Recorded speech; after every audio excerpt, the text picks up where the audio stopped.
Bankada FRETILIN seidauk simu notifikasaun husi Ministeiru Pu konaba Keixa kontra Prezidente Tribuna Rekursu.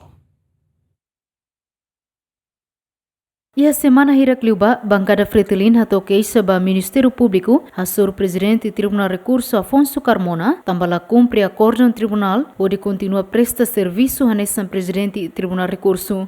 Deputado Bankada FRETILIN, David Dias Mandati ateden, konaba Keixa ne, to agora sira ne parte seidauk simu notificação husi Ministério Público. Quando ia ona acordão husi Tribunal de Recurso ne ida tribunal ida asli ona ehtimor. Niama khala o serviço do Tribunal Supremo linia. Nebe tona ne bane de significa de hankatak, tona fim ne bolo trânsito em julgado. Ne potona. Nebe tem que ir a cumprimento. Sema que atuar o cumprimento, sema que ela cumpre, o Ministério Público tem que atuar. Durante o Ministério lá halo batira. Anta amblor fal Keixa ne ba. Para ver se o Ministério Público qual é o batrum. To agora mostrará.